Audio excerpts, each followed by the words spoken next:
구원파를 이단이라고 정죄한 한국의 대다수 스스로 정통이라고 주장하는 교단의 목사들의 복음 선포가 사실상 구원파 신학이에요.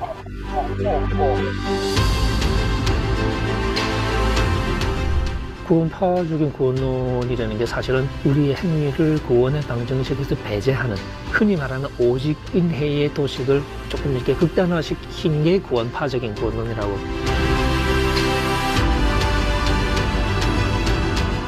한 번 칭의 혹은 한 번 구원받으면은 그 사람의 삶 윤리와 관계없이 영원한 칭의 구원이 되는 것처럼 그렇게 가르치는 그와 같은 구원파적인 구원론은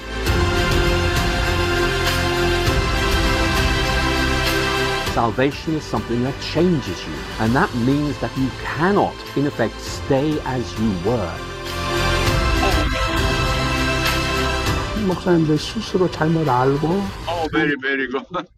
복음에 합당한 삶을 사는 게 아니라 윤리와 분리된 신앙을 가지고 그렇게 가르치니까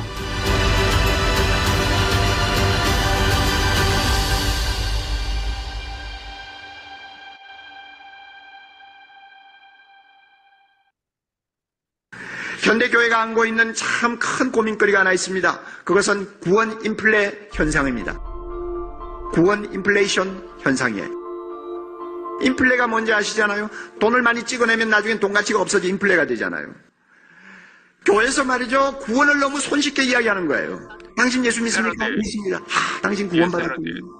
뭐 너무너무 쉽게 이야기하는 거예요. 입으로는 예수 믿는다고 하지만 실제 그 내면에 진정한 변화가 있는 사람인가를 체크를 하지 않아요. 정말로 과거의 죄를 다 주님 앞에 회개하고 새 삶을 시작했는지에 대한 증거를 정확하게 점검하지를 않아요. 그저 입으로 예수 믿는다 하고 교회만 열심히 다니면 다 잘 믿는 사람인 줄 알고 당신 구원의 확신이 없으면 당신은 믿음이 그만큼 잘못된 것입니다. 그러므로 구원의 확신을 가지십시오 하고 억지로 구원의 확신까지 강요하는 이상한 상황이 되어버렸어요. 기독교의 구원, 기독교의 은혜를 너무 쉽게 받는 것으로 착각하기 때문에 자기가 신앙이 좋고 반드시 구원받는다고 믿고 있는 사람들이 점점 많아지는데 그 가운데는 착각에 빠진 사람들이 한두 명이 아니라 그 말이에요. 교수님께서 네. 행위 없는 구원, 퀘스천 마크, 네. 물음표, 물음표 제목으로 책을 쓰셨는데 제목 자체가 주는 그 뉘앙스는 행위 없는 구원이 가능한가라는 질문인 것처럼 보입니다. 제목으로 뭔가 전달하시고 싶으신 메시지가 있으셨던 것 같은데 혹시 그 부분에 대해서 말씀해 주실 수 있는지요? 아마 이렇게 제목을 읽는 분들은 다 바로 느끼시지 않을까요? 행위 없는 구원하고 이렇게 느낌표를 찍는 분위기 속에서 이제 그 느낌표 대신에 물음표를 찍어서 행위 없는 구원? 하고 이제 질문을 제기하는 거죠. 이제 그 생각을 이제 뒤집어서 다시 좀 그 문제를 좀 헤집어 보자 하는 그런 이야기니까 전통적으로 많은 사람이 복음의 요체라고 생각했던 우리의 행위가 아니라 하나님의 은혜로 혹은 믿음으로라고 말했던 그 도식이 피상적으로 잘못 이해되어 있다는 사실을 얘기하고 싶었던. 그래서 좀 투박한 면에서 부정적으로 말하자면 행위가 없는 구원은 성경에서 이렇게 말하고 있지 않다 하는 이야기를 이렇게 출발점으로 삼은 것이고요. 제목이 이제 그런 건데 사실은 거기서 출발해서 결국 성경이 말하는 구원이라는 것은 행위가 없이 그냥 오직 믿음으로 하는 그런 방식으로 선포되는 게 아니라 우리의 순종을 요구하는데 근데 그것이 결국은 우리로 하여금 그 구원의 길을 가게 만드시는 하나님의 능력을 선포하는 것이다 하는 얘기를 이제 하고 싶었던 거죠. 근데 우리가 행위 없는 애 너무 꽂히니까 하나님의 능력으로서의 구원이라는 그 소위 그 긍정적인 측면을 이게 놓치게 되는 거죠. 그러니까 그 복음의 요체를 오히려 놓치게 되는 그런 아쉬운 상황. 그래서 이제 그런 것들에 대한 질문을 제기하는 셈이죠. 소위 오직 믿음이라는 이 말을 잘못 이해해서 순종과 행위를 배제하는 그런 믿음인 것처럼 그래서 순종과 행위를 배제하는 칭의 구원을 이야기하는 것이 곧 성경 자체의 가르침 혹은 종교 교육자들의 가르침을 따르는 것이다 라고 잘못 생각하는 경우는 분명히 있다고 봅니다. 그래서 그것은 시정되어야 되겠죠. 근데 교수님도 아시다시피 한국 교회 상황에서 사실 이런 그 민감한 주제를 다룬다는 것은 굉장한 논쟁을 불러일으킬 수밖에 없는 것을 아실 텐데도 이 책을 쓰시게 된 어떤 동기나 이유가 있으신지요? 일단은 그래야 되겠다는 생각 때문이겠죠. 그러니까 파장이 클 거라는 예상은 뭐 저도 원래 이제 이 장로교 보수적인 장로교 교단에서 자라났기 때문에 충분히 이제 예상을 하는 바인데, 이런 책을 쓰게 된 어떤 개인적인 동기라고 그럴까, 경험적인 동기라고 그럴까요? 그런 것들은 어릴 때부터 제가 겪어왔던 교회 생활에 대한 질문이겠죠. 그러니까 교회에서 배운 복음, 그다음에 교회에서 경험하는 실제 신앙생활의 어떤 그 모습, 그런 것들이 많은 질문을 갖게 만들죠. 그러니까 이건 아닌데 하는 그 배운 것을 교회 스스로가 배반하는 경험들을 자꾸 하면서, 그러니까 교회가 실천하지 않는 복음을 이렇게 자꾸 이제 목격을 하는 거죠. 그러면서 이건 뭐지 하는 질문을 던지게 되는 거죠. 그러면서 이제 제 개인적으로 이제 성경을 읽을 때 자꾸 그 질문을 염두에 두고 읽게 되고, 그러다가 이제 제가 신학 공부를 하면서 이제 아예 결과적으로는 성서학을, 특히 또 이제 신약을 전공하게 됐고, 더 나가서는 이제 박사과정 때는 바울 서신을 이제 공부를 하게 됐는데, 읽으면서 제 나름대로 질문을 계속 던지면서 읽는 거죠. 근데 읽으면서 통상적으로 들어왔던 답변이 적어도 제가 느끼기에는 설득력이 없다고 느껴지는 거예요. 왜 그러냐면 논리적이지가 않아요. 앞뒤가 안 맞아요.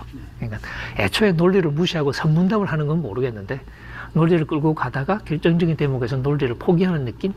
그래서 저는 기존의 패러다임은 뭔가 근본적인 문제가 있다는 생각을 하게 되고, 제가 이제 텍스트, 갈라디아서로 논문을 썼으니까 읽으면서는 이건 아니다 하고, 이제 전통적인 생각도 그렇고 다른 학자들의 생각에 조금 이제 질문을 자꾸 갖게 되는 거죠. 그래서 제 나름대로 일관성 있는 읽기를 하려고 애를 썼었고, 그렇게 해서 정리를 해나가고, 그건 이제 뭐 바울 신학 전체에 대해서 이제 나름의 그런 고민들을 해보는 거죠. 그러면서 이제 제 나름대로 하나의 시각을 갖게 되고, 그것을 이제 표현하려고 하게 되고, 그 이제 첫 번째 표현이 이제 행위 없는 구원 하는 이 책인데, 결국 거기서 성경이 말하는 어떤 구원의 비전은 뒷짐지고 소위 하늘나라 가는 그런 그림을 그리는 게 아니라, 죄인을 불러서 회개케 하시는, 그래서 우리를 새롭게 하시는, 그래서 구원의 길을 가게 만들어 주시는 하나님의 능력에 관한 것이다. 이제 그 얘기를 해야 되겠구나.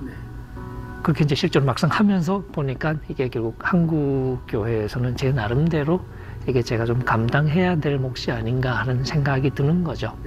그래서 불편함에도 불구하고 또 뭐 여기저기 좀 불려다니기도 하고, 뭐 저 이제 검증한다고.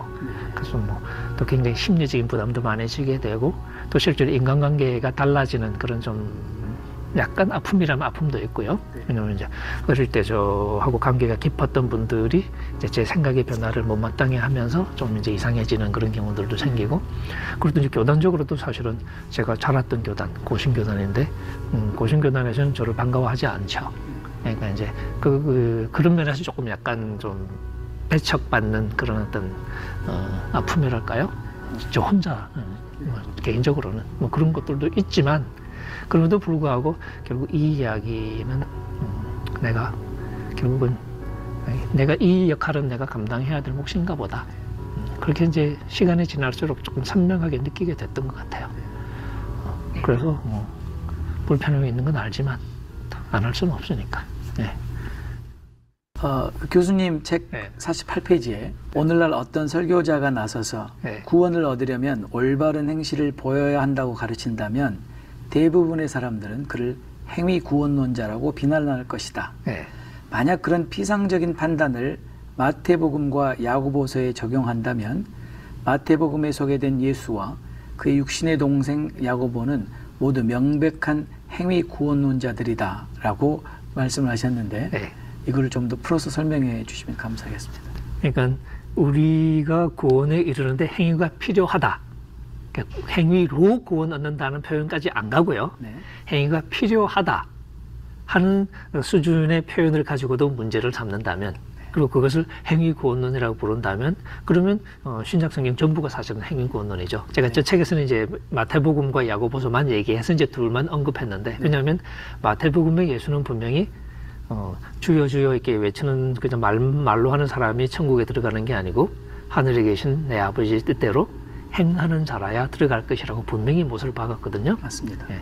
주기도문서는 그 은혜의 논리까지 뒤집어 버리죠. 네. 우리가 먼저 용서해야 네. 하늘 아버지가 용서해 주신다고 가르치시고, 그 다음에 주기도문 할 때도 먼저 용서하고 나서, 그래서 우리가 우리에게 죄 지은 자를 사하여 준 것 같이 우리 죄를 사하여 주십시오 하고 기도하도록 가르쳤단 말이죠. 그렇습니다. 그러니까 그렇게까지 이렇게 하시는 거죠. 네.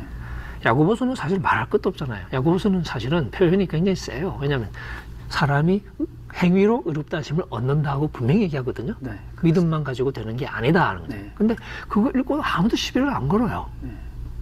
제가 이제 그 우스갯소리로, 근데 왜 내가 하는 얘기 가지고 쉽게 시비를 거냐? 난 야고보처럼 세게도 얘기 안 했는데 나는 행위로 의롭다 하심 받는 얘기 한 적도 없다. 근데 왜 나한테는 그러냐? 야고보는 그냥 냅두고. 그랬더니 옆에 누가 웃으면서, 그러니까 너도 이렇게 억울하면 출세해. 성경책이니까 안 건드리지.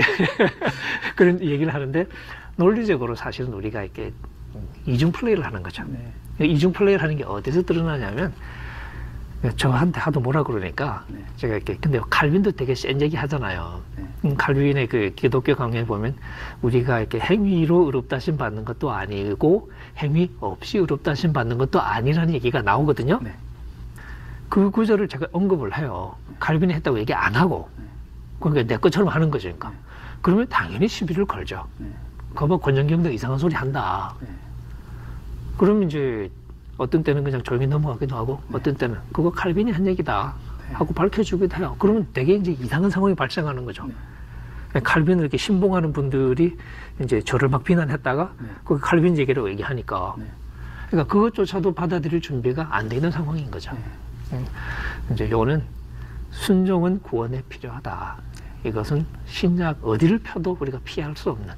그거는 사실은 하나님이시라면 우리가 피할 수 없는 가장 근본적인 신념이죠. 근데 우리가 복음을 잘못 배워서, 복음을 잘못 배우니까 버릇이 나빠진 거죠. 그래서 창조주 하나님 앞에서 피조물은 우리가 도덕적인 책임조차도 피할 수 있다고 착각을 한 거죠. 그것이 또 이렇게 복음이라고 오해를 한 거죠. 그 교수님 이런 표현을 쓰셨는데, 그 구원파적 구원론에 함몰된 한국교회다, 그런 표현에서 구원파적 구원론이 무엇이고, 그럼 한국교회가 가르치는 구원론에 어떤 문제가 있는지 혹시 말씀해 주실 수 있으신지? 구원파적인 구원론이라는 게 사실은 우리의 행위를 구원의 방정식에서 배제하는, 흔히 말하는 오직 인해의 도식을 조금 이렇게 극단화시킨 게 구원파적인 구원론이라고 그냥 우리가 통상적으로, 제가 아주 엄밀하게 쓴 표현은 아니에요. 네. 약간은 이제 좀 통속적인 그런 어떤 의미로 이렇게 쓴 표현인데, 한국교회 구원론이 상당 부분 그런 견해에 많이 좌우되죠. 예를 들어서 유명한 한 목사님의 설교집에 사람을 1000명을 죽여도 구원에서 떨어지지 않는다. 일단 선택받은 사람은. 이런 햇소리가 나와요. 그게 아멘 하고 받아들여지는 분위기인 거죠. 아주 유명한 교회 얘기입니다. 네. 그게 한국교회 구원론이라면 그건 구원파에 못지않은. 그게 그런 교회뿐만 아니라 이제 뭐 제 제자 중에 하나도 오늘 와서 저한테 교수님 지난주에 우리 목사님 어떻게 설교했는지 아세요? 그러면서 똑같은 얘기를 하는 거예요. 하나님의 부르심 받은 사람은 무슨 짓을 해도 구원에서 떨어지지 않는다. 살인을 해봐라. 구원에서 떨어지나 안 된다. 왜? 하나님 불렀으니까. 그렇게 설교를 했대요. 그래서 제가 교회 옮겨라. 그렇게 얘기를 했는데. 잘하신 것 같습니다. 근데 그게 통한다는 얘기예요. 그게 통하는 수준의 구원론을 우리가 가지고 있다는 얘기죠. 구원파고 뭐 다를 게 없는 거죠. 그렇게 되면. 사실 조금 전에 김세인 교수님은 거기에 대해서 뭐라고 말씀하시냐면, 대다수의 한국 교회가 구원파적인 구원론을 가르치고 있다. 네, 맞습니다. 네. 네. 구원파를 이단이라고 정죄한 한국의 대다수 스스로 정통이라고 주장하는 교단의 목사들의 복음 선포가 사실상 구원파 신학이에요. 왜곡된 구원론이라고 이야기하시더라고요. 그렇죠. 네. 값싼 구원론. 윤리 없는 칭의론, 심각한 논리 아닙니까? 그래서 알다시피 보네프 같은 사람은 독일에서 2차 대전 전후에서 대다수의 그리스도인들이 어떻게 히틀러 같은 그런 나치 체제를 지지하고 다 그리스도인을 하는데, 도덕 없는, 윤리 없는 기독교, 은혜로만 믿음으로만 의인된다는 교리가 얼마나 우리 신앙을 왜곡하고 우리 영성을 왜곡하고 우리의 기독교 삶을 왜곡하나. 그래서 그 보네프가 뭐라고 유명한 말을 했어요? 하나님 은혜를 싸구려 은혜로 전락시켰다. 아무 효과가 없는, 아무 그 힘이 없는, 우리를 새로운 사람 만들고 의인으로 만드는 힘이 없는, 또 그 말로 빌리게 그나데, 영어로 cheap grace, 싸구려 은혜, 아무 쓸모없는 은혜 만들어버렸다. 이런 게 심각한 신학 논쟁이고 우리의 신앙을 왜곡하고. 윤리성이 결여된 값싼 구원론, 잘못된 구원론 이해는 이미 보네프가 상당히 강하게 반대를 하고, 보네프는 분명하게 제도들을 가르치면서 이 값싼 이 구원론이 기독교의 정체성에 상당하게 해악이 된다는 것을 이미 지적을 했어요. 그런데 알다시피 이게 전 세계적인 현상이거든요. 개신교 현상. 그러니까 아까 이야기한 대로 지난 100년 이상을 서구에서도 이런 논쟁이 벌어졌다고.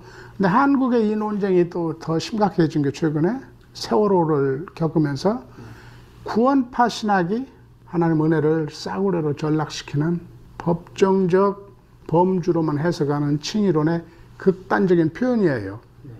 그런데 내가 이 책에서 여러 번 지적하는 게 구원파를 이단이라고 정죄한 한국의 대다수 스스로 정통이라고 주장하는 교단의 목사들의 복음 선포가 사실상 구원파 신학이에요.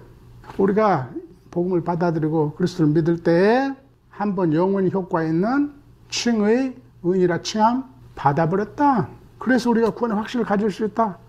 우리 목사들의, 우리 성도들에게 이 구원의 확신 가지라고 얼마나 강조합니까? 그러니까 아무렇게 살아도 됩니다. 그 소리는 안 해요.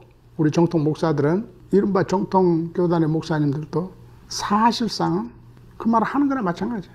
그게 유명한 정통 목사들이 부르짖는 구원. 한 번 구원은 영원한 구원이다. 특별히 구원파적인 구원론 이해, 한 번 칭의 혹은 한 번 구원받으면은 그 사람의 삶 윤리와 관계없이 영원한 칭의 구원이 되는 것처럼 그렇게 가르치는 그와 같은 구원파적인 구원론은 종교 개혁자들의 주장도 아니고 또 성경 그 자체의 가르침도 아닙니다. 그러나 실질적으로 현실 교회에서는 또 그런 주장이 어느 정도 상당하게 자리를 잡고 또 만연되어 가고 있는 것은 부정할 수는 없어요. 그와 같은 구원론적 이해는 구원파에서뿐만 아니라 한국 교회에 상당하게 어느 정도 자리를 잡고 있다고 저는 보고 있어요. 그러니까 세례 때 한 번 받은 칭의는 영원한, 최후 심판 때 확인만 되니까 구원받는다. 의롭게 살면 좋은데 뭐 해도 괜찮다. Recently, there was a theology forum in Seoul hosted by Korea Theological Seminary. And the topic of the theology forum was very interesting and it really captured my attention. The topic was, is justification by faith an indulgence today? And this question was raised because a predominant understanding of justification by faith in Korea was influenced by this sect called Salvation Sect. And their teaching on soteriology is that once they're saved, they no longer need to repent because their sins are forgiven in the past, present, and future. So the actions or works after their salvation are really irrelevant to their salvation. So that creates a lot of moral failures among Korean Christians. So how would you say about that? Well, thank you, and thank you for this opportunity to talk on this very important topic. Let's begin by just thinking about the Reformation as a whole. It's very much about going back to the Bible, re-examining what we think, re-examining what we do, and trying to make sure that we're faithful to the Bible in everything. And certainly Luther and Calvin felt there was an urgent need to correct the teaching of the church, to bring it back into line with what the scriptures actually say. So let's begin by looking at Luther. one of Luther's great insights is that we are justified by faith alone. And of course, that's what Paul says in the New Testament. But for Luther, there was a very important point that emerged from this. It is that we begin the Christian life, we're given this wonderful, transforming gift of grace, not because of the fact that we are good, or that we have bought salvation, or that we have earned salvation, but because God is gracious. That's a very important insight for Luther. But Luther is equally clear that if salvation is something that has really happened to us, then that changes us. In other words, we cannot just say, oh, I'm forgiven, oh, I'm saved, and no difference happens at all. For Luther, the Christian is someone who recognizes their sinfulness and daily goes back to the foot of the cross to confess their sins and start life all over again. And for Luther, to be justified by faith is to be received by God, to be acceptable in God's sight, and also, and this is a very important point, to realize that we are changed by this. And that means that you cannot, in effect, stay as you were. Salvation is something that changes you. And so for Luther, there's this beautiful image of the tree that bears good fruit. And of course, Luther gets this from Jesus Christ, but he uses it very powerfully. He is saying, in effect, that if we are really saved, then the roots of our faith are deeply in the ground, and that means we begin to bring forth fruit, which means we do good works naturally because we have been changed by this. So I think this is a very important point because it allows us to say, if somebody says, I am a Christian, and yet they are not changed, they do things which are wrong, they refuse to repent, they refuse to acknowledge that they are still sinful, that suggests that the process of salvation has not really taken place in their lives. 교수님 책에서 그 로마서에서의 칭의란 과거 죄의 종으로 살던 삶에서 해방되어 하나님의 종이 되는 변화. 그래야 이제 하나님께 우리 자신을 드리는 살아있는 관계로 옮겨가는 것을 의미한다. 바울은 우리 미래의 구원이 바로 이런 변화된 삶의 길을 통해서라고 분명히 말한다. 네, 이런 표현을 쓰셨는데요. 그렇다면 이런 변화된 삶이 없는 칭의나 구원이 있을 수 없다라고 말할 수 있습니까? 변화된 삶이 없이는 로마서식으로 말하면 예전처럼 우리가 변화되지 않고 죄의 종으로 실제로 살아가면, 그러니까 죄에게 순종을 하는 거죠, 실제로. 그러면 죄의 종이 되는 거죠. 바울이 그렇게 얘기하지 않습니까? 그러면 그 마지막은 죽음인 거죠. 반대로 우리가 이제는 죄에게서 해방이 돼서 의에게 종이 되어서, 그럼 무슨 열매가 맺어지면 거룩함이라는 열매가 맺어지겠죠. 그 마지막은 영생이라는 거죠. 그러니까 바울이 그 얘기를 하고 싶었다는 거죠. 지금 한국 교회가 부패하고 비난과 조롱을 받잖아요. 그게 다 신학적인 복음을 잘못 가르치기 때문에 그래요. 이와 같은 잘못된 이신칭의 구원론 이해는 구원파뿐만 아니라 한국 교회를 갱신하고 바르게 세우는 데 있어서 아주 중요한 걸림돌이 된다고 생각하고, 한국 교회를 바르게 세우기 위해서는 그 문제가 분명하게 해결되어야 된다고 저는 생각하고 있습니다. 네. 목사님들, 많은 목사님들 스스로 잘못 알고 잘못 가르치고, 그러니까 많은 목사님들 스스로 복음에 합당한 삶을 사는 게 아니라 윤리와 분리된 신앙을 가지고 있고, 그렇게 가르치니까 한국 교회가 수가 저렇게 많고, 우리 그리스도인이라 스스로 생각하는 사람들이 한국 교회에 그 영향력 있는 위치에 그렇게 많이 있는데, 한국 교회가 저 부패 지수가 저렇게 높고, 거짓과 불의가 그리고 갈등이 저렇게 심각한 나라가 된 거예요. 그러니까 이 복음 자체가, 칭의의 복음 자체가 잘못 이해돼서 그래요. 부분적으로만 이해되기 때문에. 심각한 신학적인 문제와 심각한 목회적 문제, 영성의 문제, 삶의 문제.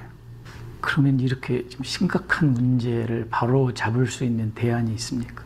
대안이 칭의론을 올바로 이해하는 거예요. 그러니까 칭의의 복음을 올바로 이해하는 것.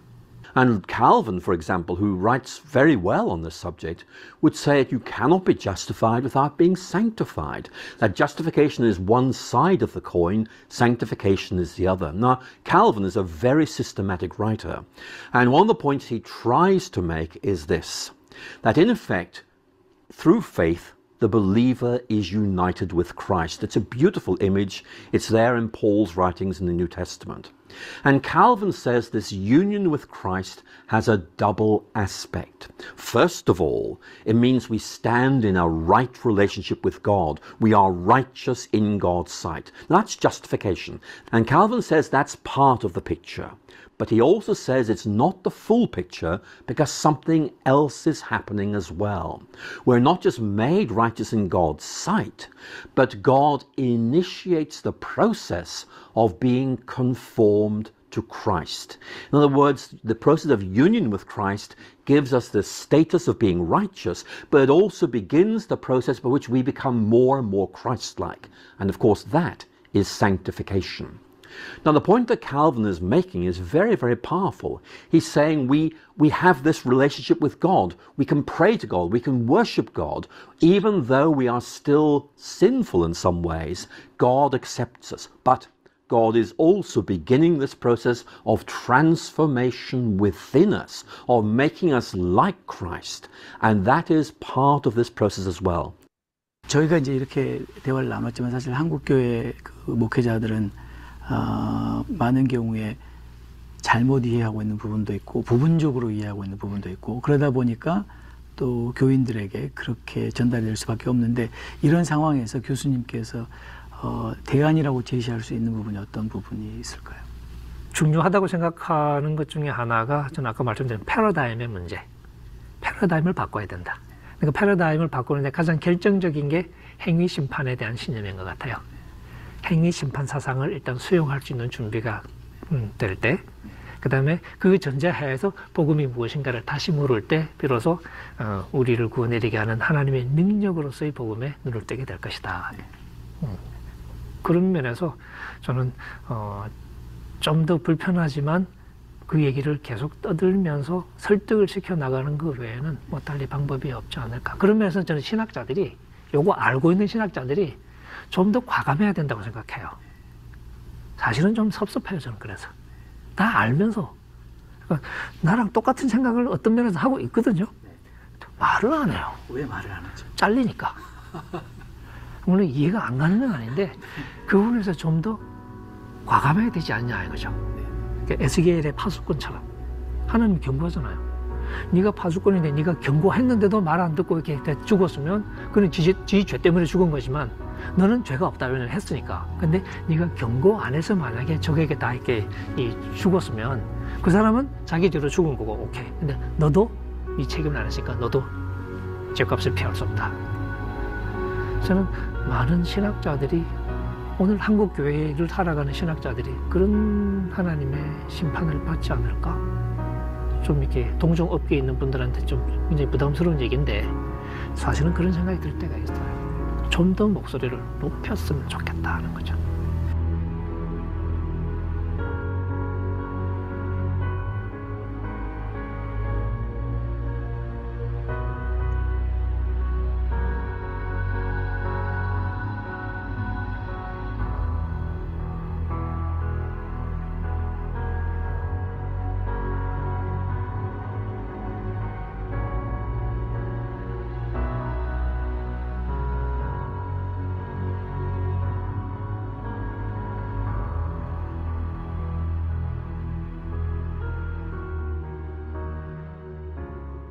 순종 없는 구원은 없네요. 없어.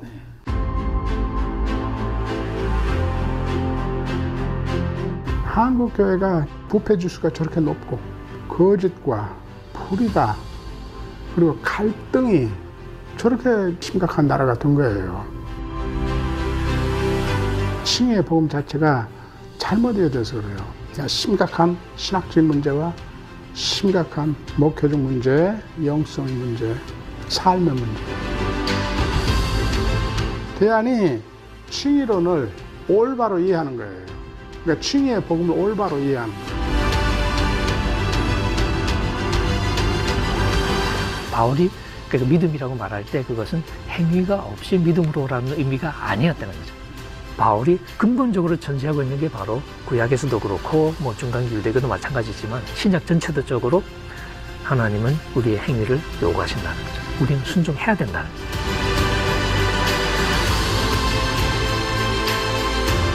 바울은 로마서 전체를 이야기할 때는 또 독자들에게 핵심적인 메시지를 이야기할 때는 그가 말하는 믿음이 결코 순종을 혹은 사랑의 역사를 배제하는 믿음이 아닌 것을 분명히 이야기를 하고 있습니다. When God saves a person, it makes a difference in your life.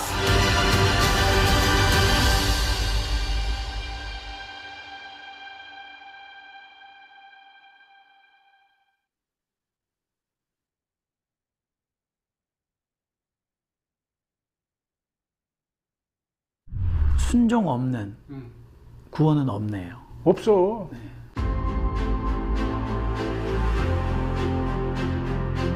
한국 교회가 부패 지수가 저렇게 높고 거짓과 불의가 그리고 갈등이 저렇게 심각한 나라가 된 거예요. 칭의의 복음 자체가 잘못 이어져서 그래요.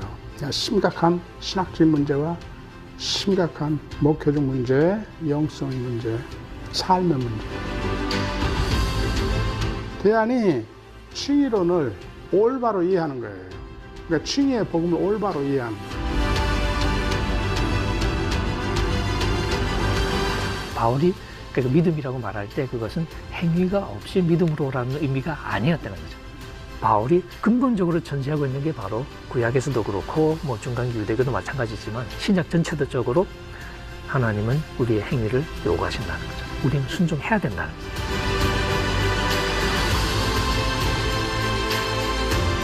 바울은 로마서 전체를 이야기할 때는 또 독자들에게 핵심적인 메시지를 이야기할 때는 그가 말하는 믿음이 결코 순종을 혹은 사랑의 역사를 배제하는 믿음이 아닌 것을 분명히 이야기를 하고 있습니다.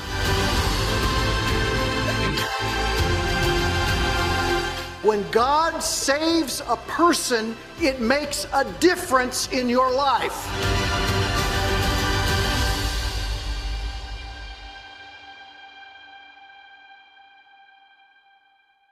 수십 년 목회를 하면서 목사의 입장에 서면 이름은 요란하지만 행위가 죽은 교회를 만드는 것은 별로 어렵지 않다는 것을 저는 터득하게 되었습니다.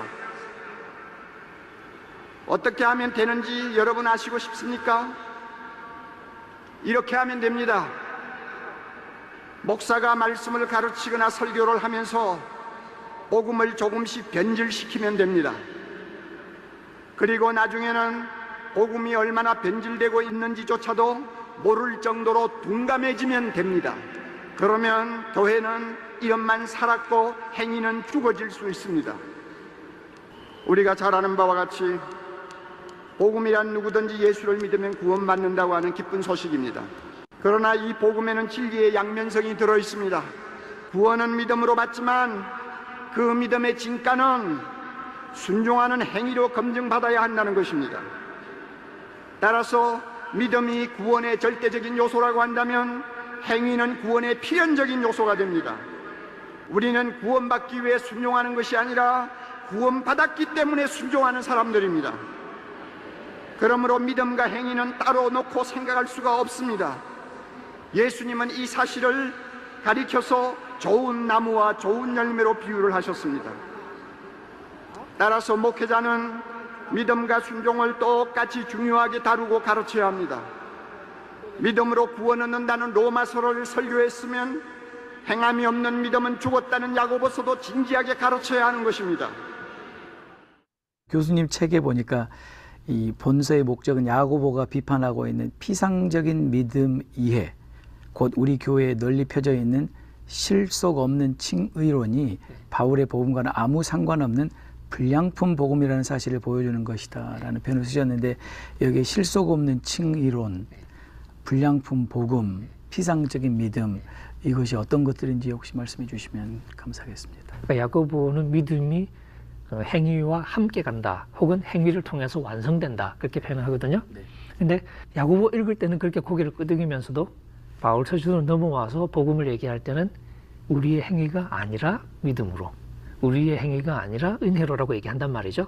그러니까 그 얘기할 때는 우리의 행위를 빼는 거예요. 그러니까 믿음 자체가 행위를 포함하지 않는 것이고, 하나님의 은혜 자체가 행위와 엮어질 수 없는 것으로 이해를 하는 거죠. 그러니까 앞뒤가 안 맞는 거죠. 만약에 이제 그렇게 이해한 바울이 맞다면 모순이 있는 거죠, 신약 성경 내에. 근데 야고보뿐만 아니라 마태복음부터 시작해서 바울 서신을 제외한 다른 모든 문서는 다 똑같은 얘기를 한단 말이죠. 순종 없이는 마지막 구원에 이룰 수 없다 하는 관점이 분명하게 나타나요. 그리고 뭐냐면 순종하지 않으면, 혹은 거룩함을 추구해라, 이거 없이는 아무도 하나님을 뵙지 못할 것이다, 이런 식의 이야기들. 요한계시록도 마찬가지죠. 그러니까 신약의 다른 모든 문서는 다 순종하지 않으면 하나님 나라 들어가지 못한다는 얘기에 목소리를 모으고 있단 말이죠. 그럼 바울만 따르냐? 그건 아닐 것이다. 그럼 어떻게? 신약 성경 전체를 뒤집을 수는 없잖아요. 우리는 그렇게 하려고 애를 쓰지만, 그럼 어떻게? 바울 서신을 다시 읽어보자 하는 거죠. 바울은 과연 무슨 얘기하고 있는지. 저는 개인적으로 그렇게 해서 다시 읽어보니까 바울도 똑같은 관점을 가지고 있더라는 거죠. 바울이 그러니까 믿음이라고 말할 때 그것은 행위가 없이 믿음으로라는 의미가 아니었다는 거죠. 바울은 로마서 전체를 이야기할 때는, 또 독자들에게 핵심적인 메시지를 이야기할 때는 그가 말하는 믿음이 결코 순종을 혹은 사랑의 역사를 배제하는 믿음이 아닌 것을 분명히 이야기를 하고 있습니다. 그러나 그가 어떻게 어렵게 되느냐, 구원을 받게 되느냐 하는 문제와 관계해서 유대주의자들과 말할그렇게 대립할 경우에 있어서는, 유대주의자들은 율법의 행위를 구원받는 데 있어서 필수적인 요소로 그렇게 이야기를 하고 있기 때문에 그런 사람들과 대립할 경우에서는 바울은 철저하게 행위를 배제하는 믿음을 이야기합니다.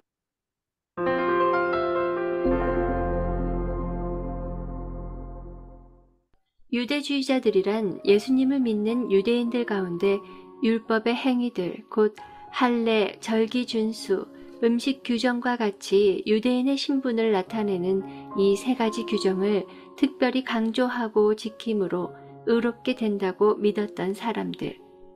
율법의 행위들이란 바울이 로마서와 갈라디아서에서만 사용한 표현으로 예수님을 믿는 유대인과 이방인 사이에서 일어나는 갈등의 관계를 다루는 문맥에서 등장하며, 그 의미는 율법의 도덕적 준수를 의미하는 것이 아니라 유대인의 정체성을 확인하는 할례, 절기 준수, 음식 규정과 같은 율법의 규정들에만 집착하면서, 정작 율법의 다른 계명은 지키지 않는 위선적인 종교 생활을 의미한다.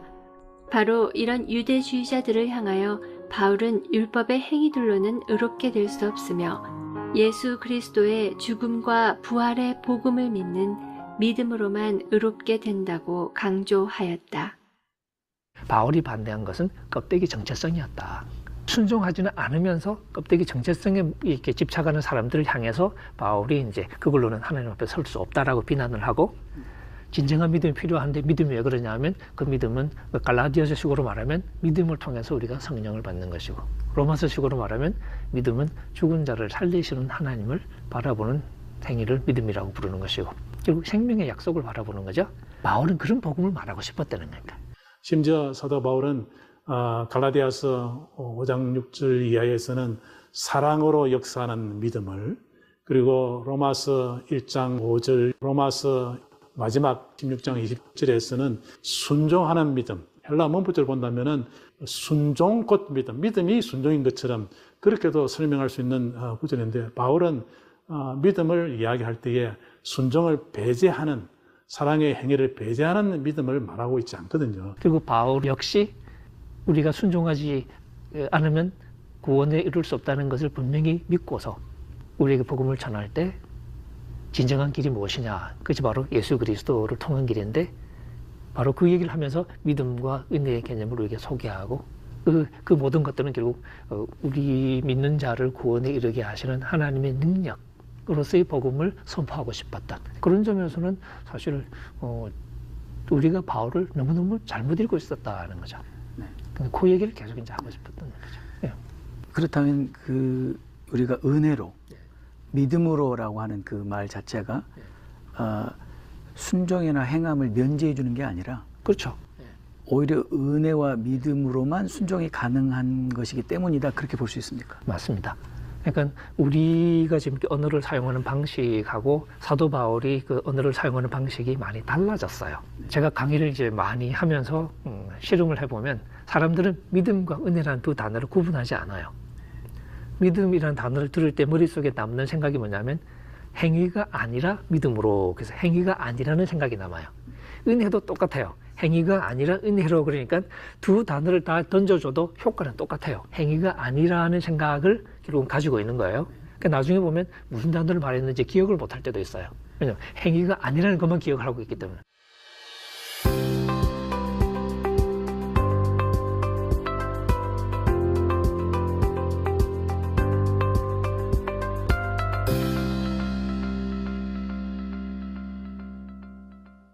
중세의 그 행위를 공로로 봐서 거기에 대한 반대급부로 구원을 얻는다는 왜곡된 신앙의 반발로 은혜로만, 믿음으로만을 강조하다가 정작 의의 열매, 성령 열매를 맺으라는 성경의 가르침, 그쪽은 외면했구나. 우리가 주의 심판 때 우리의 한 행위대로 심판받는다, 그거 싹 빼버렸구나. 의의 열매 안 맺으면 그리스도 안에, 주 안에 서 있는 게 아니고 넘어질 수 있다고 하는 경고가 성경에 곳곳에 있는데, 아, 그분은 다 뺐구나. 루트는 인간의 행위를 동반하는 능동적인 의와 그리스도를 믿음으로 하나님부터 주어지는 수동적인 의로 이렇게 나누면서 전자를 복음, 후자를 뭔가 배치되는 율법으로 이렇게 생겨요. 그래서 그는 성경 전체를 뭔가 율법으로 이렇게 나누었어요. 능동적인 의를 주장하는 예수님의 산상설교의 부분적인 교훈까지도 복음이 아닌 율법으로 이해를 한 것입니다. 성경을 복음과 율법으로 이렇게 나누는 그 자체가 사도 바울의 가르침이라든지 복음서 자체의 가르침과 일치하지 않는다는 것입니다. 바울이 가르치는 복음 속에서는 로마서든지 갈라디아 전체가 사도 바울의 복음의 표현인데, 그 복음에서는 분명하게 하나님께서 그리스도 안에서 이루신 은혜로 주어지는 의뿐만 아니라 또 하나님 백성으로 살아가야 되는 능동적 의까지도 분명히 이야기하고 있기 때문에, 즉 바울이 말하는 복음 속에서는 분명하게 예수 그리스도를 믿는 믿음뿐만 아니라 믿는 자로서 하나님 백성으로 바르게 살아가야 될 우리의 삶을 동시에 표현하고 있는 것이죠. 즉 바울의 복음은 기설법과 맹례법을 동시에 포함하고 있습니다. 마찬가지로 복음서에 나타나 있는 하나님의 나라의 메시지, 예수님의 하나님의 나라의 메시지 속에서 산상설교에 나타나고 있는 제자도에 가르친 것처럼 예수님의 복음의 메시지 안에도 제자도를 다 포함하고 있는 것입니다. 그런 점에서 본다면 루트의 복음과 율법, 능동적인 칭의와 수동적인 칭의를 이렇게 나누는 것은 온전하다고 보기는 힘든다고 봅니다. Roman Catholics believe that justification and sanctification were one and the same. The Lutheran movement reacted against the Catholics, and so they separated justification and sanctification as far as they could. But the second generation Reformed Protestants like Calvin, they wanted to say that justification was distinct from sanctification, but they brought them as closely as they could without identifying them with each other. 켈빈에게 있어서는 칭의 없이 성화 없고 동시에 성화 없이 칭의가 없습니다. 그렇기 때문에 켈빈의 경우에서는 성화 없는 칭의를 어느 순간에도 생각지를 않았습니다. 항상 동시적으로. 그렇기 때문에 어떤 점에서는 그 사람이 참된 칭의를 받은 자인가 할 때는 성화의 결과를 통해서 칭의의 여부를 알 수 있을 만큼 이 성화의 중요성을 켈빈은 굉장히 강조를 했습니다. 문제는 서구 개신교 교회뿐만 아니라 한국 교회의 칭의의 성화의 문제가 이 켈빈의 견해보다도 루트의 견해가 더 영향을 미치고, 마치 루트의 견해가 사도 바울의 가르침을 대변하는 것처럼 그렇게 이해되고 가르친 점에 이제 문제가 있습니다. 루터는 바울의 복음을 잘못 이해함으로 복음과 율법, 수동적인 의와 능동적인 의, 믿음과 행위, 칭의와 성화를 서로 분리시키는 결과를 초래하게 되었고, 믿음은 행위를 포함하지 않는 것으로 이해하였다. 하지만 이러한 루터의 가르침은 로마서와 갈라디아서에서 바울이 전한 복음과 일치하지 않으며 예수님께서 가르치신 산상수훈의 내용과도 상충되는 것이다. 문제는 서구 교회뿐 아니라 한국 교회가 이러한 루터의 주장이 마치 바울의 가르침을 대변하는 것으로 가르쳐왔고, 우리는 지금까지 행위를 배제하는 믿음이 성경이 가르치는 복음이라고 믿어왔다. 성경은 믿음과 행함을 분리하지 않는다. 믿음과 행함은 결코 분리될 수 없는 동전의 양면과 같기 때문이다. 청중은 원래 귀에 듣기 좋은 말씀을 선호하는 경향이 높습니다. 믿기만 하면 구원받는다고 하면 모두가 아멘 합니다. 믿음만 있으면 하늘의 복도 받고 땅의 복도 받을 수 있습니다 하면 할렐루야 하고 열광합니다. 그러나 행함이 따르지 않는 믿음은 거짓 믿음이요, 구원도 확신할 수 없다고 하면은 얼굴이 금방 굳어져 버립니다. 말씀대로 살지 못하는 죄를 지적하거나 책망하면 예배 분위기가 금방 싸늘해져 버립니다. 듣기가 싫고 몹시 거북스럽기 때문입니다. 사랑의 교회에서 사역할 때 저는 비슷한 반응을 가끔 볼 수 있었습니다. 이런 청중의 반응에 예민해지면서 저도 모르는 사이에 그들이 좋아하는 말씀을 일부러 골라서 설교하는 사람으로 바뀌는 것을 보았습니다. 대신 죄라든지 회개라든지 순종이라든지 거룩이라든지 하는 듣기 피곤한 말씀은 할 수 있으면 피하거나 꼭 말을 해야 할 때에는 달래듯이 부드럽게 말하고 싶어하는 유혹에 끌려가는 것을 보았습니다. 저의 이런 모습은 예수님이 절대로 바라시는 것이 아니었습니다. 저도 절대로 원하는 것이 아니었습니다.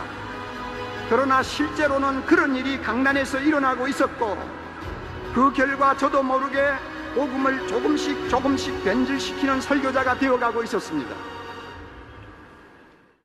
근데 바울이 믿음이라는 단어를 말할 때는 그 얘기가 하고 싶었던 게 아니라 진짜 하고 싶은 얘기가 있다. 그게 뭐냐? 찾아보자는 거죠. 갈라디아서 읽어보면 왜 믿음이 중요하냐? 믿음이 아니고는 성령을 받을 수가 없으니까. 율법의 행위로는 성령을 못 받지 않냐? 로마서에서도 아브라함 얘기 가지고 믿음이라는 거는 죽은 자를 살리시는 하나님의 약속을 바라보는 걸 믿음이라고 그러는 거지, 안 해도 된다더라 이런 얘기를 하고 싶었던 게 아니라는 거죠. 그래서 그 기독교인들이 그 믿음을 표현할 때는 어떻게 하냐면 아브라함하고 똑같이 이제는 예수, 우리 주를 죽은 자 가운데서 살리신 하나님을 믿는다라고 표현하잖아요. 그죠? 그러니까 바로 그 믿음이 우리를 구원한다고 로마서 10장 9절 10절에서 또 하나님이 그를 죽은 자 가운데서 살리신 것을 내 마음에 믿으면 구원을 얻으리라. 바울은 바로 그 얘기를 하고 싶었던 거죠. 그러니까 믿음으로라고 말할 때 결국은 바로 그 생명의 통로가 이 십자가와 부활밖에 없다. 그러면서 믿음과 은혜의 언어는 실제 바울 서신을 살펴보면 행위를 소위 이렇게 무력화시키거나 어떤 도덕적인 열성을 좀 이렇게 깎아내리는 그런 방식으로 작용하는 게 전혀 아니고요. 오히려 반대로 믿음이라는 단어가 소위 도덕적으로 액티브한, 도덕적으로 아주 이렇게 역동적인 다른 개념과 쉽게 붙어요. 데살로니가 전서의 믿음의 행위. 근데 우리 성경은 또 행위라고 번역을 잘 안 해. 믿음의 역사라고 이상하게 번역했어요. 믿음의 행위, 사랑의 수고, 소망의 인내, 그러잖아요. 또 로마서에서는 믿음의 순종 두 번이나 나오죠. 처음과 끝에. 갈라디아서에서도 그 믿음을 유일하게 딱 정의하는 대목이 하나 있는데 그게 5장 6절이죠. 사랑을 통해서 역사하는 믿음. 만약에 바울이 우리의 도덕적인 행위가 아닌 믿음을 말하고 싶었으면 그런 표현이 나오면 안 되죠. 산통 깨지니까. 결국 믿음과 순종은 같이 가는 것이다. 같이 갈 수밖에 없죠. 바울은 그래서 율법의 순종이라는 말을 대체하기 위해서 믿음의 순종이라는 말을 썼다고도 볼 수 있을 것 같아요.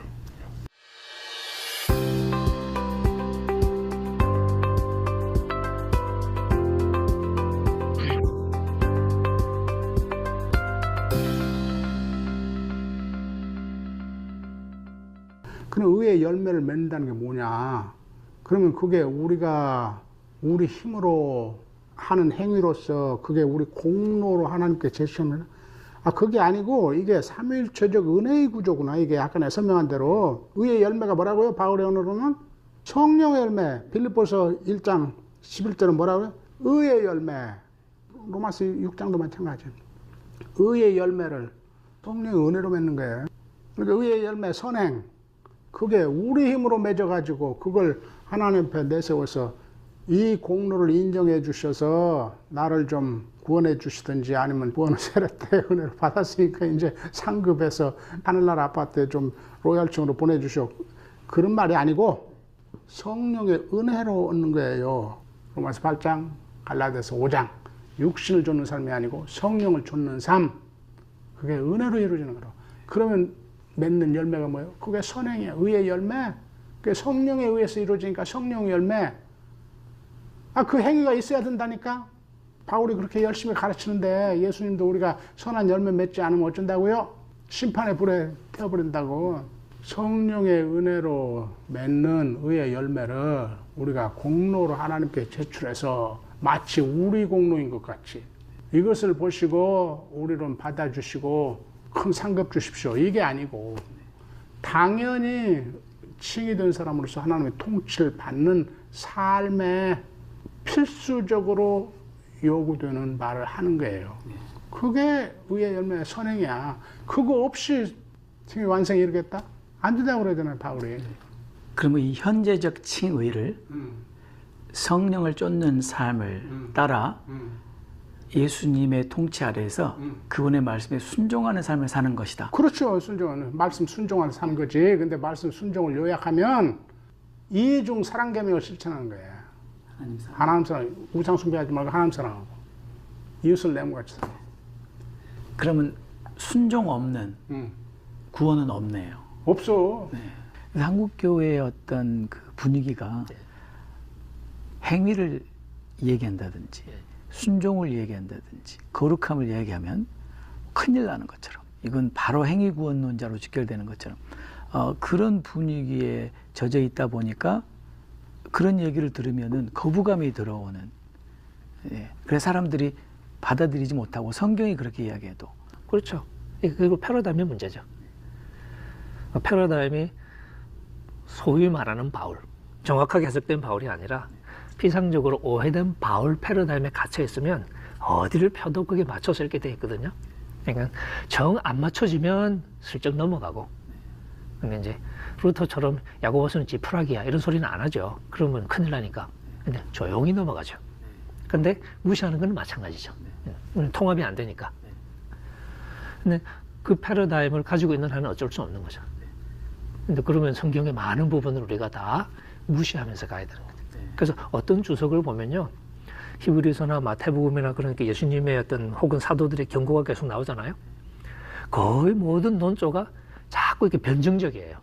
이건 그런 뜻이 아니고 구원에서 떨어진다는 얘기가 아니라 뭐 이렇게 그런 말이 아니라 계속 이렇게 가는 거니까 있는 그대로 설명을 해줘야 주석인데 뭔가 특정한 교리를 염두에 두고 자꾸 그걸 변호하기 위해서 글을 써가는 것 같아요.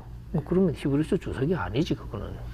그럼 그 성경을 성경대로 보는 게 아니고 이미 내가 가지고 있는 어떤 그 틀 안에서 성경을 보려고 하기 때문에 나오는 현상이라고 보죠. 그게 이제 행위가 포함되지 않은 구원의 방정식이 이미 정해져 있는 거예요. 그러니까 행위라는 변수는 없어요. 그 방정식 속에. 그러니까 밖에 따로 놀아요. 근데 행위를 가지고 들어오면 이게 낄 데가 없잖아요. 그러니까 우리의 신학적인 사고에 들어오지를 못하는 거예요. 그럼 교수님 말씀을 이렇게 들으면 결론적으로 나올 수밖에 없는 게 결국 그렇게 우리가 칭의를 받아들이고 그렇게 의롭다움을 받은 사람은 당연히 윤리적인 삶을 살 수밖에 없고 당연히 거룩한 삶을 살 수밖에 없는데 근데 문제는 저희가 그렇게 배우지 않고 예를 들어서 우리가 윤리나 행함이나 또는 거룩함을 이야기하면 행위 구원론자다. 그러니까 그게 아주 큰 지금 과오예요. 그러니까 우리가 칭의가 세례 때부터 현재 최후 심판 때까지 은혜에 의한 삼위일체적 하나님의 은혜에 의한 구원이에요.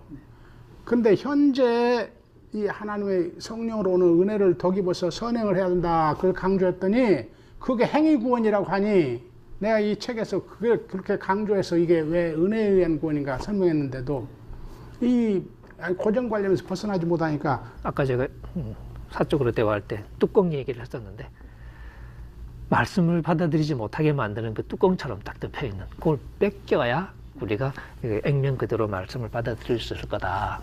교수님 책에서도 야고보의 해석에서 분명히 드러나는 것은 우리의 칭의는 또는 구원은 행위를 요구한다는 것이다. 야고보서의 분명한 가르침은 이 미래 구원에는 올바른 행위가 요구된다는 것이다. 또 마태복음과 야고보서 두 글에서 모두 얻을 수 있는 결론은 종말론적 구원에는 행위가 필요하다는 것이다. 또 176페이지에서 갈라디아서의 칭의 교리는 행위와 무관한 칭의 혹은 구원을 가르치지 않는다. 결론적으로 말하면 교수님 마태복음, 야고보서, 갈라디아서 모두 행위 없는 칭의나 행위 없는 구원은 있을 수 없다라는 의미로 보시는 것 같습니다. 이신칭의를 가장 날카롭게 지금 그 설교하고 있는 편지가 갈라디아서거든요. 그 편지에서 바울이 하는 얘기가 5장 21절에 이제 그 육체의 행위들이라고 부르죠. 육체의 일들이라고 번역되어 있는데 정확하게 번역하면 육체의 행위들 쭉 열거하고 마지막에 이런 일을 행하는 자들은 하나님 나라를 유업으로 받지 못할 것이다. 그 다음에 6장으로 넘어가면 스스로 속이지 말라. 하나님은 우리가 업신여길 수 있는 분이 아니다. 그 이게 뭐예요? 사람이 무엇으로 심든지 그대로 거둘 것이다. 콩 심으면 콩, 팥 심으면 팥 나는 거죠. 그리고는 우리의 인생을 두 가지로 해서 우리가 육체를 위하여 씨를 뿌릴 수도 있고, 그러면 어떻게 되면 파멸을 거둔다. 썩어짐을 수확한다. 끝장난다는 얘기죠. 반대로 우리가 성령에다가 혹은 성령을 위하여 씨를 뿌리면 그 성령으로부터 영생을 수확한다. 그렇게 표현하죠. 그러니까 영생에 이르는 방법은 성령에다 심는 것밖에 없는 거예요. 그러니까 육체에 심으면 끝장나요. 그게 갈라디아서 얘기란 말이죠. 그럼 갈라디아에서 믿음으로 의롭다심 받는다는 얘기 할 때 무슨 말이 하고 싶었겠느냐는 거죠. 행위 없이도 구원 받는다는 얘기 하고 싶었겠냐. 그러면 조금 전에 언급한 그런 구절들은 나오면 안 되죠. 소위 칭의의 의는 갈라디아서나 로마서에서 유대주의자들과의 대립 가운데서 칭의의 의를 사용하지만은 성화의 의에 대해서는 데살로니가 전서라든지 고린도 전후서라든지 등등 교회 상에서 성화의 의를 주로 사용할 때는 이방인 크리스찬들이 이 세상에서 하나님의 거룩한 백성으로서 어떻게 살아야 될 것인가를 말하는 가운데서 바울은 성화의 의를 말하면서 여러분들은 이미 그리스도와 성령 안에서 거룩하게 되어진 자들이다. 그렇게 강조를 합니다. 그런 강조는 당연하게 윤리적인 문제를 포함하고 있는 것이 왜냐하면 이미 거룩해졌으니까, 거룩한 자들이니까 여러분들은 거룩한 백성으로서 여러분들의 신분에 합당한 삶을 살아야 된다는 것을 말을 하기 위함이기 때문에. 이렇게 말하는 사람이 있습니다. 만약에 거룩함이 구원의 필수적인 요소라고 한다면 과연 구원받을 사람이 몇 명이나 되겠느냐, 이렇게 비아냥거리며 말도 안 되는 것이다. 그거는 율법주의자와 같은 생각이라고 주장하는 그런 목회자들에 대해서 교수님은 어떻게 답변하실 수 있는지. 그건 하나님한테 여쭤보라고 얘기해야죠. 그래요? 네. 그러니까 이게 이제 사실 그런 생각을 하게 되는 이면에는 소위 이제 개신교적인 어떤 의미에서 완벽해야 된다는 어떤 강박관념. 근데 그 완벽함이라는 개념이 왜 필요하냐면 예수님의 대속의 공로만으로만 돼야 되기 때문에 어쨌든 우리의 점수로는 안 돼야 되거든요. 우리가 몇 점을 맞아도 안 돼. 근데 우리가 아무리 순종해도 안 되게 만들려면 완벽해야 되는 거예요. 그래서 그 완벽함이라는 개념이 교리적으로 필요해요. 근데 하나님이 율법을 주실 때 그 정도로 완벽 안 하면 다 국물도 없어. 그리고 이게 주신 거냐? 그건 아니란 말이죠. 성경에서 온전하라고 말할 때도 그것은 일상적인 의미에서 온전하라는 얘기지 소위 어떤 개신교적인 의미에서 소위 순도 100%라 해야 된다. 그런 얘기는 아니란 말이죠. 그리고 구약에 하나님이 칭찬을 받았던 많은 사람들이 다 이렇게 여러 가지 사고도 쳤던 사람들이고, 만약에 하나님이 우리의 행위를 이제 보시고 우리를 구원하신다고 했을 때 누가 구원을 받을 수 있냐? 하나님이 정말 엄격한 눈으로 보시면 구원 아무도 못 받겠죠, 당연히. 근데 하나님이 우리에게 순종하기를 원하시고 그 순종을 근거로 우리를 구원하시겠다고 하실 때에는 그게 이제 뭐 궁극적인 그 근거는 아닐 수 있지만 그 순종을 보신다고 말씀하실 때에는 하나님이 우리 인간의 순종의 수준을 놓고서 하나님이 소위 접어주고 들어가시는 거죠. 봐도 그러시면 미리 좀 이렇게 놔놓고 들어가는 거니까 하나님이 인간으로 대하시는 거지 뭐 소위 무슨 이렇게 컴퓨터 다루듯이 그렇게 하시는 건 아니라는 거죠. 그러니까 오히려 하나님의 그 의도를 오해해서 그렇게 이렇게 말하는 건데 그건 굉장히 위험한 발상인 거죠. 제가 이런 강의를 할 때 이제 제일 많이 받는 질문이 바로 이제 그 예수님과 같이 십자가에 못 박혔던 강도 얘기거든요. 걔는 진짜로 지 하고 싶은 거 잘하고 살다가 막판 죽을 때 말 한마디 잘해가지고 또 이렇게 천국 가는 완전히 그죠? 아주 이렇게 가장 모범 사례. 그런 질문을 많이 하세요. 그게 뭘 말해주냐? 구원은 하나님의 주권이라는 걸 보여주는 거죠. 근데 그 하나님이 우리를 자기의 선하신 뜻으로 구원하시면서 우리에게 뭘 요구하셨냐면 순종하라고 요구하신 거죠. 만약에 그 친구가 이렇게 십자가에 있다가 갑자기 이렇게 이 판결이 바뀌어가지고 빌라도가 죽이지 말고 이렇게 살려주라고 그랬다. 그래서 그 사람 살아 내려왔다. 그러면 우리처럼 역시 순종하는 삶의 과정을 살겠죠. 우리하고 똑같은 거니까. 그런 경우는 소위 특별한 상황들이죠. 일상적인 상황이 아니고. 근데 하나님의 주권을 보여주는 분명한 효과는 있지만 그것이 순종이 필요 없다는 것을 증명하지는 않아요. 오히려 성경의 많은 가르침은 순종하지 않으면 구원에 이룰 수 없다는 것을 분명히 하죠. 그런 거 함께 살피면 하나님이 우리를 주권적으로 구원을 하시지만 구원을 선물로 주시는데 그 하나님이 우리에게 순종을 요구하신다는 거죠. 그리고 우리는 그 요구를 피할 수 없는 거죠. 몇몇 그 목회자들이 이제 가장 염려하는 거는 이제 예를 들어서 우리가 정말 우리의 이 구원 이후의 삶에 정말 하나님 말씀에 순종하는 삶, 거룩한 삶, 행함이 중요하다고 이 얘기를 못하는 이유 중에 하나는 이 교단의 교리하고 안 맞기 때문에. 그러니까 그 교단 교리를 고쳐야 돼. 그러니까 이것도 한국의 지금 개신교의 중세 카톨릭교의 획입니다. 종교개혁 때의 구호들 중에 하나가 뭐였어요? 솔라 스크립투라, 성경에 의해서만, 성경이 교회의 전통 위에 있다. 그런데 어느 순간에 우리 개신교가 성경을 우리 교단의 전통적인 신학에 근거해서만 해석을 해야 된다. 거기에 맞게만 해석해야 된다. 이건 더 이상 개신교가 아니에요. 바울이 근본적으로 전제하고 있는 게 바로 구약에서도 그렇고 뭐 중간기 유대교도 마찬가지지만 신약 전체적으로 하나님은 우리의 행위를 요구하신다는 거죠. 우리는 순종해야 된다는 거죠. 그 전제는 행위 없이는 우리가 구원에 이를 수 없다 하는 그 전제는 바울에게서도 아주 선명하게 나타나죠.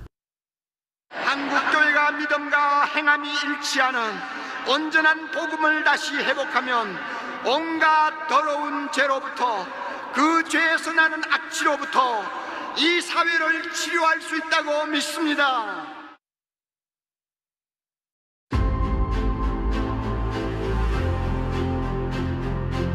사단의 나라에서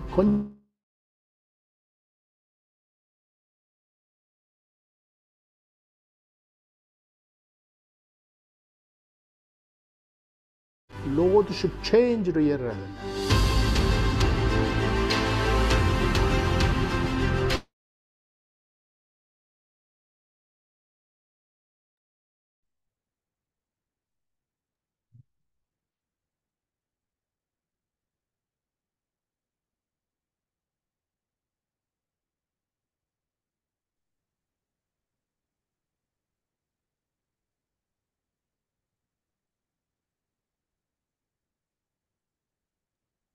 잘 보셨습니까? 제가 아직도 이제 번역하는 게 아직 서툴었죠. 오늘 그 강의 들으시고 좀 느낌이 어떻습니까? 우리 구름님부터 한번 이야기 한번 해보시죠. 예, 이런 좋은 영상이 있는 줄은 몰랐네요. 어, 굉장히 잘 만들어진 것 같습니다. 어, 근데 이제 한국 교회의 구원론이 이렇게 칼빈도 그렇지 않다고 하는데 어디서 이렇게 이제 왜곡이 되기 시작했는지 그게 참 궁금하네요. 특히 이제 어, 제가 한 얼마 전에 보니까 고신교단의 있는 목사든가 아니면은 신학교에 있는 분이든가 이 톰 라이트를 비판하는 그런 책을 이렇게 써가지고 톰 라이트가 말하자면은 행위 구원을 주장한다라고 해가지고 아주 굉장히 격하게 이렇게 비판하는 그런 책이 있더라고요. 어, 제목이 뭐였어요? 어, 이 책의 제목이 여기 예, 금방 찾을 수 있을 거예요. 그런데 하여간 언제부터 그렇게 됐는지 혹시 아시는 분 있으면 좀 설명 부탁드릴게요. 언제부터 그래 됐다 이제 말하기는 힘들 것 같은데 어, 이제 그 루터가 오직 믿음으로라고 하는 것을 워낙 강조하다 보니까 그 이제 믿음의 성격 그 여기는 이제 그 때문에 그 계속 해서 믿음과 행위를 갖다 이제 분리해가지고 또 이야기하고 이제 또 어떨 때는 이제 같이 합쳐서 이야기하기도 하고 이렇게 하는데 제가 볼 때는 이제 믿음이 뭐냐, 믿음의 그 속성에 대한 정확한 이해가 있어야 된다. 그래서 그게 뭐 일단 그 동의를 하는 이런 부분이 있고, 그 다음에 이제 일단 인지를 하고, 그 다음에 동의를 하고, 그 다음에 거기에 대한 내가 이제 온전히 내맡기는 이런 그런 이제 그 믿음의 어떤 내용이 여러 가지로 있는데 그것을 그냥 지적으로 동의하는 것으로만 자꾸 이제 그걸 이해하니까 이제 많은 오해가 이제 생긴다는 거죠. 그리고 믿음 이야기할 때 그런 이야기 많이 하잖아요.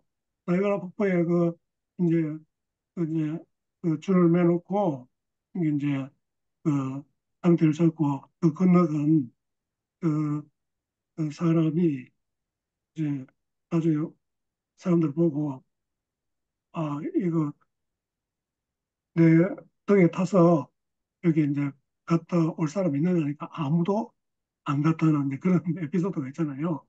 근데 결국 이제 그 사람을 못 믿는 거지. 눈으로 봤지만 이제 그게 이제 대표적인 거잖아요. 그 사람 진짜 믿으면은 그 옆에서 가면 되는데 이제 그게 아주 뭐 간단하지만 저 중요한 이제 믿음에 대한 개념을 이야기해 준다고 보거든요. 아니, 그런데 이제 뭐 그거는 이제 이해가 되는데 이 칼빈주의잖아요. 보신이든 뭐 예, 예, 합성이든 예. 예. 그런데도 왜 칼빈조차도 어, 제대로 그걸 전수를 못 받고 어, 그래서 이제 해버렸는지 그게 좀 예? 설비를 제대로 연구를 못 했다든지 아니면 아까 이제 그 은연중에 그 이게 명문화되지 않는 그런 나름대로의 어떤 그 성경에 대한 이해를 해야 되겠나 교리를 해야 되겠나 아마 이런 것들이 아마 이제 있을 거예요. 그러다 보니까 그 세월이 흐르면서 그게 굳어지고 해가지고 아 그게 이제 우리가 믿는 확실한 교리인가 보다 이렇게 하는데 사실은 이제 원전을 찾아보면 그렇지 않은데 이제 그런 이제 문제가 있고 또 이제 루터가 이제 조금 좀 오해한 그런 부분 아까 이제 다 나왔잖아요. 루터가 뭐 야고보서를 다 지푸라기 서신이라 이렇게 할 정도로 이제 행기를 많이 이제 낮춰서 이제 이야기를 이제 했고 또 그런 것들이 은연중에 그 영향을 많이 미치지 않았나 이런 좀 생각은 들어요. 저는 뭐 그 원인이 어디 있는지 그건 잘 모르겠고요. 혹시 김대일 목사님이 그거에 대한 좀 이해가 있으면 좀 이야기해 주면 좋겠고요.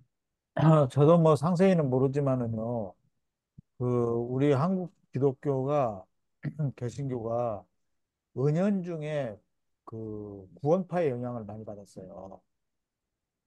구원파에. 그래서 구원파에서는 이제 어떤 의미에서 보면 굉장히 극단적인 루터주의죠. 이거 행위를 혐오하는 방식으로 그렇게 구원론을 설명을 하면서 아주 거기에 근사하게 좀 먹혀 들어간 점이 그런 점이 있다고 보고요. 그다음에 또 하나는 이제 교회가 자꾸 소리를 커지고 조금 높여주면 되겠어요. 소리가 조금 작은데. 소리요? 예, 소리가 조금 작아요. 어떻게 볼륨을 어떻게 높이죠? 그럼 이야기하세요. 네. 잠깐요. 이거 뭐 이상하게 되네. 마이크 그냥 들고 하시든지. 뭐 이상하게 됐어요. 소리가 조금 약해. 예, 제가 목소리가 좀 작아가지고. 예, 예. 마이크를 예, 마이크를 입에 대고. 떼고. 네, 그 그러니까 구원파의 영향이 한몫했다고 보고요. 그다음에 한국 교회가 이제 꽤 교세가 커지고 하면서 일종의 타락 현상이라고 생각합니다. 그러니까 지금 오늘 동영상에서도 어느덧 이렇게 보여줬는데 뭐냐면 이제 행하기 싫은 거예요. 윤리 문제 이런 거 이야기하면 거추장스럽고 아 그냥 믿으면 구원받아. 이게 편하고 자기를 갖다가 이 행위나 순종이나 윤리의 어떤 그 뒤로 숨어버리게 만드는 그러한 그 인간의 어떤 그 죄성을 경무하게 이용한 것이 아닌가 그렇게 생각이 듭니다. 그다음에 또 하나는 루터에 대한 오해예요. 루터가 지푸라기 서신이라고 했을 때 우리가 말하는 추수하고 이렇게 남은 지푸라기 그걸 말하는 게 아닙니다. 루터의 성경과는 뭐냐면은 아기 예수가 누워 있는 요람이라고 그랬어요. 그러니까 그 요람을 만드는 그 재료가 뭐냐면 지푸라기예요. 지푸라기인데 그 성경은 그 요람인데 요람에 아기 예수를 발견해야 된다. 그래서 그 요람을 구성하는 재료로서 지푸라기 이렇게 말한 것이지 그냥 태워 없애버릴 어떤 건불 같은 쓰레기 같은 어떤 그런 값을 무가치한 것이 아니다. 이런 의미로 말한 거예요. 근데 한국 그 교회에서는 루터에 대한 오해로 이게 그 좀 뭐 어떻게 그거를 야고보서를 아주 루터가 폄훼했다. 이런 식으로 그 설명을 했어요. 그다음에 또 하나는 뭐냐면 칭의와 정의라고 하는 책이 있는데 이 책에 보면은 루터를 전공한 박선영 교수의 말에 의하면은 루터는 오직 믿음과 함께 사랑을 강조한 루터 해가지고 제목을 뭐라 하냐면 억울한 루터 이렇게 달았어요. 이 루터의 글을 쫙 읽어보니까 루터가 행함이 없는 믿음을 이야기한 것이 아니에요. 네. 그거는 나중에 이제 기회가 되면 이 책을 좀 이렇게 공부를 해보시면은 루터에 대한 그 우리 오해가 상당히 풀릴 거다. 그래. 오늘 동영상에도 보면 루터를 좀 약간 이렇게 잘못 이렇게 이야기하는 그런 게 있더라고요. 그게 좀 루터에 대한 오해라고요. 그다음에 깔뱅은 제대로 이야기했다 하는데 글에서는 깔뱅이 좀 이야기를 칭의와 성화를 크게 구분하지 않고 이야기를 했어요. 근데 구분하긴 했어요. 칭의가 먼저 이루어진 다음에 성화가 된다. 이런 식으로 구분하긴 했는데 저는 깔뱅에 대해서는 좀 부정적이에요. 왜냐하면 그렇게 성화 뭐 이런 걸 주장했던 사람이 막 교리가 다르다 뭐하다 이런 것 때문에 막 화형시키고 막 그런 역사적인 사료들이 지금 다 나타나잖아요. 그러니까 깔병에 대해서는 우리가 너무 좀 칭송하는 분위기는 조금 아니었으면 하는 그런 생각이 들고요. 한 말씀만 이제 더 드린다면은 제가 그 지금 소개드린 이 책에서 그 믿음과 행위와 관련한 그 칭의론 이것을 네 가지로 구분한 것을 보고 상당히 그 이해가 됐어요. 하나는 행위를 혐오하는 칭의론이에요.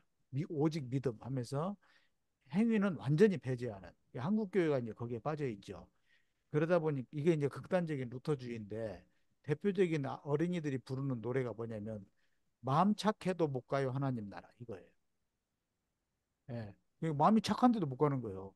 이게 이런 식으로 노래도 나오고 하면서 굉장히 어, 행위 혐오적인 구원론, 혐오적인 칭의론 이렇게 된 거죠. 두 번째는 뭐냐면 행위 필연적인 칭의론. 그러니까 믿음이 있으면 행위가 기계적으로 필연적으로 동반된다. 이제 이런 그러니까 좋은 나무가 좋은 열매 맺는다. 이게 이제 필연론이에요. 그런 칭의론이 있더라고요. 성경에 분명히 그런 말씀이 있어요. 그 다음에 동반론이에요. 그러니까 믿음과 행위가 동반되어야 칭의가 된다. 이게 야고보서가 좀 그런 경향이 좀 꽤 있는 것 같아요. 예, 그런 거고요. 이거는 일종의 균형이죠. 그 다음에 네 번째는 뭐냐면 행위가 있어야 구원을 받는다. 예, 일종의 행위 구원론적인 칭의론이에요. 이것은 조금 급진적이긴 한데 마태복음이나 요한 서신에 명백하게 말하고 있어요. 예, 주여 주여 한다고 이건 믿음이잖아요. 주여 주여 한다고 들어가는 것이 아니라 행함이 있어야 된다. 이것은 거의 행위 구원론적인 칭의론. 물론 믿음을 말하지 않는 것은 아닌데 이렇게 네 가지로 이제 구분이 되는 것 같아요. 저는 극단적으로 행위 혐오적인 이런 것 조금 피했으면 좋겠고요. 나머지 2번, 3번, 4번 이것을 잘 종합하고 통합을 하는 그런 어떤 칭의론을 가지고 있는 것이 바람직하지 않을까 그런 생각이 듭니다. 예, 이상입니다. 예, 좋은 말씀 감사합니다. 우리 공 원장님은 좀 오늘 들으시고 어떤 생각이 드셨는지.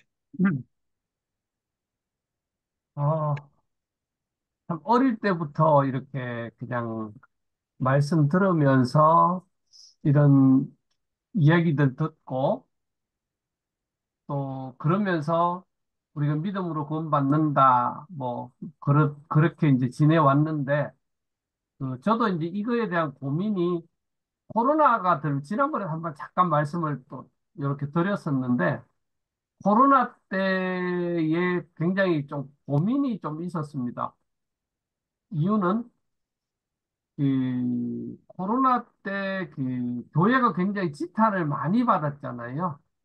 특히 이제 지탄을 많이 받았던 시끄러웠던 교회들이 이제 저희 주위에 있는 사랑 목하는 그런 교회들이고 이런데 그러다 보니까 이제 교회가 굉장히 지탄을 받고 힘든 상황이 되어지고 이런 걸 보면서 제가 느낀 고민이 뭐냐 하면 코로나가 생겨지고 여러 가지 어려운 상황이 되어졌을 때 사람이 죽음과 삶이 왔다 갔다 하는 막 그런 위급한 상황이 되어졌는데 과연 우리가 하나님을 붙들고 하나님 앞에 가서 살려달라 아니면 이걸 멀리해달라 뭐 기도도 하고 하는데 근데 옆에서 보니까 예수 안 믿는 사람들은 우리 예수 믿는 사람한테 너가 믿는 하나님한테 가서 우리 살려달라고 예를 들면 그 바이러스를 없애달라고 한번 기도해줘. 아니면 그 하나님이 살아계시다면 이거를 해결할 수 있는데 해줘. 뭐 이런 이야기를 하는 경우를 거의 못 봤다는 거죠. 그러면 결국 우리의 생활 속에서 그 하나님이 나타나지 않았다는 상황이 되니까 그게 이제 생활 속에서 안 나타나다 보니까 그런 어려운 문제가 있을 때 우리가 지탄을 받았던 그런 모습들 보면서 제가 이제 그 고민을 했던 게 뭐냐 하면 그러면 내가 어떻게 살아야 되느냐에 대한 고민을 했었고요. 그러면서 그러면 제가 들었던 그 말씀대로 말씀을 못 깨달았으면 모르지만 깨달은 말씀대로 생활 속에서 살아가자는 생활 속에서 삶으로 살아가자는 게 그때부터 이제 제 기도 제목이 일단은 되어졌습니다. 그래서 말씀을 들으면서 내가 사회에서 생활을 그렇게 말씀대로 한번 살아보자는 게 이제 생각으로 주어졌었고요. 그래서 이제 우리의 행위나 이런 부분들이 좀 중요하다는 정도의 생각이 있었고, 오늘 그냥 말씀을 들으면서 저도 이제 방금 전에 들으면서 권영경 교수님 책하고 이걸 싹 주문을 일단 했는데요. 그거 한번 읽어보고 다음에 한번 정리해보고 싶었는데, 오늘 들었던 말씀으로 그냥 제가 제일 받았던 걸로 정리를 잠깐 해보면 맞는지는 모르겠지만, 믿음과 행위는 결국 기본적으로 우리가 하는 예수님을 믿음이 먼저이고, 그리고 이 참된 믿음이라는 것은 자연히 선한 행동으로 이어진다. 행위는 구원의 조건은 아니지만 구원받은 자의 삶의 증거로서는 굉장히 중요한 거다. 뭐 그런 정도로 저는 그냥 오늘 말씀은 요약해보면 어떻겠나 저는 그렇게 생각을 했습니다. 예, 잘 정리해 주셨습니다.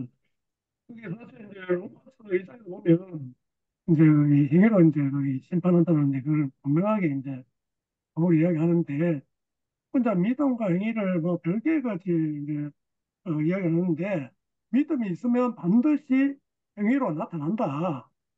그러니까 예를 들어서 이제 예수님과 같이 못 박힌 그 강도 이야기했잖아요.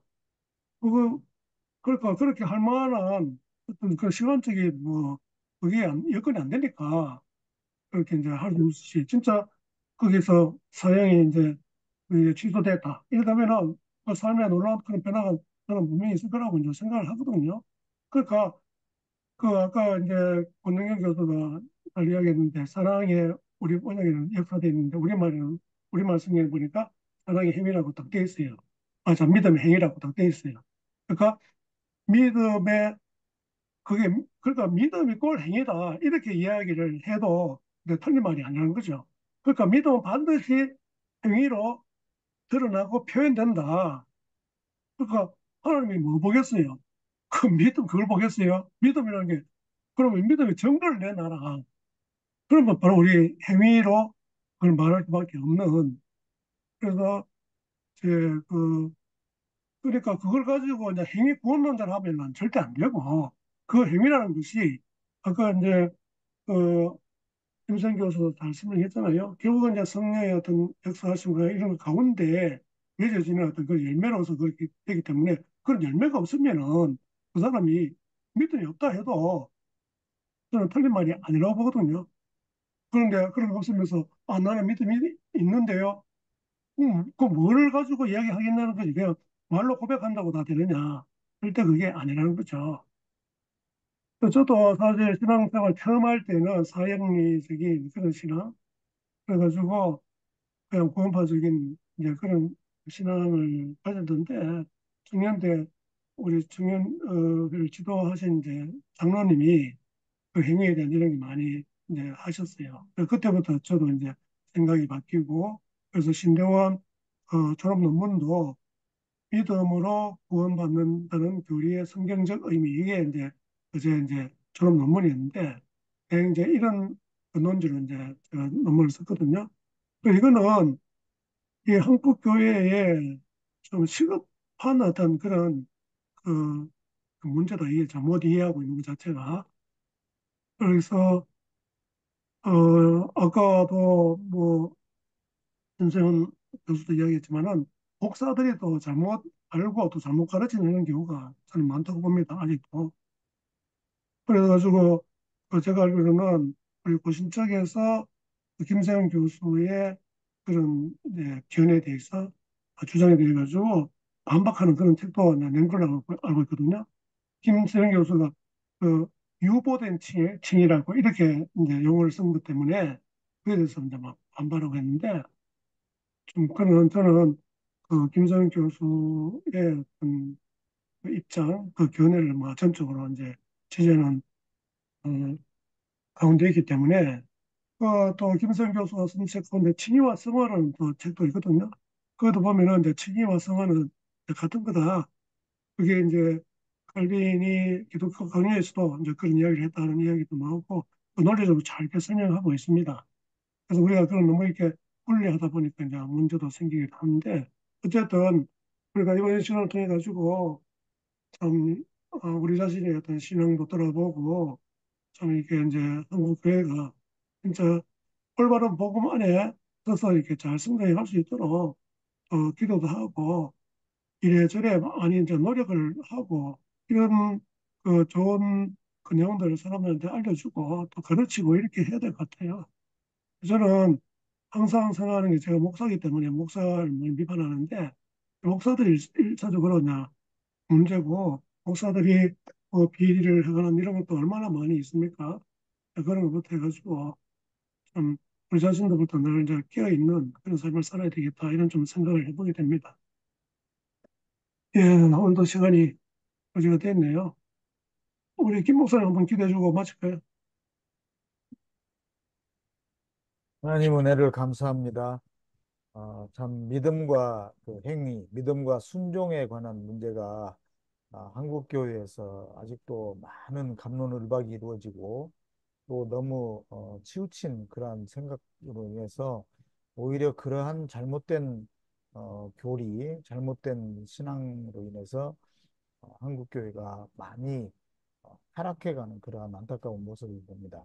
우리가 좀 더 하나님의 말씀에 대한 종합적인 이해를 잘 함으로써 바른 교리에 대한 인식을 가질 수 있도록 도와주시고 또 우리의 삶에서 행위의 그러한 아름다운 열매들이 맺혀질 수 있도록 인도하여 주십시오. 오늘 모임에 함께해 주심을 감사드리며 예수님의 이름으로 기도합니다. 아멘. 네, 네, 감사합니다. 네, 수고 고맙습니다. 많으십니다. 예, 수고 네, 많았습니다. 네.